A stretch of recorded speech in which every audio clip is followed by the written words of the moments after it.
Big boss season 8 Nikhil గురించి ప్రత్యేకంగా పరిచయం అవసరం లేదు. ఇక రీసెంట్గానే బిగ్ బాస్ హౌస్లో కావ్యను తలుచుకొని చాలా ఎమోషనల్ అయ్యారు నిఖిల్.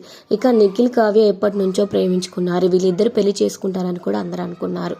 అయితే బిగ్ బాస్కి వచ్చే ముందు ఇక నిఖిల్ సింగిల్ అని చెప్పారు.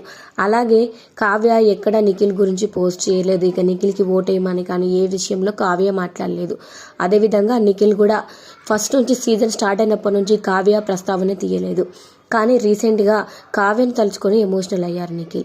కావ్య మా అమ్మలాగా, మా అమ్మ ఎంత కేరింగ్గా చూసుకుంటుందో తను అలాగే చూసుకుంటుంది నన్ను అని చెప్పుకొచ్చారు. ఇక తప్పకుండా పాత నిఖిల్ని నువ్వు చూస్తావు అని, నీ దగ్గరికి నేను ఖచ్చితంగా వస్తాను అని, నువ్వు నాకు కావాలి అని, నీ ప్రేమ నాకు కావాలి అని, రాకపోతే లేపుకొనైనా పోతానని ఎమోషనల్ అయ్యారు నిఖిల్. ఇక ఫస్ట్ టైం ఇలా కావ్య ప్రస్తావన తీస్తూ నిఖిల్ మాట్లాడి ఏడ్చడం. ఇక హౌస్ మేట్స్ అందరూ తప్పకుండా నువ్వు బిగ్ బాస్ హౌస్ నుంచి బయటికి వెళ్ళే వరకు నీ ముందుకు వస్తుంది అని అందరూ నిఖిల్ని ఓదార్చడం జరిగింది. అయితే ఎన్ని రోజులు సైలెంట్గా ఉన్న కావ్య ఈ వీడియో తర్వాత రీసెంట్గా తను రియాక్ట్ అయ్యారు.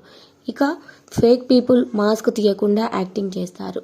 తన మాస్కులు బయటపడితేనే తన ఏంటో తెలుస్తుంది అని, ఇంకా తను మాస్క్ వేసుకొని ఇలా మాట్లాడుతున్నట్టు, తను మాట్లాడేటి అన్ని అబద్ధాలు అనే విధంగా ఇక పేరు మెన్షన్ చేయకుండా కావ్య అయితే ఒక పోస్ట్ని షేర్ చేశారు. కావ్య చేసిన ఈ పోస్ట్ సోషల్ మీడియాలో ప్రస్తుతానికి వైరల్ అవుతుంది. దీన్ని బట్టి చూస్తే నిఖిల్కి కావ్యనే కావాలని దూరమైనట్టు తెలుస్తుంది. మరి నిఖిల్ కావ్య మధ్య ఏదో చిన్న మనస్పర్ధలు వచ్చాయని నిఖిల్ అయితే చెప్పుకొచ్చారు రీసెంట్గానే. మరి వీరి మనస్పర్ధలు తొలగిపోయి వీరు కలుస్తారా లేదా అనేది చూడాలి. Thanks for watching.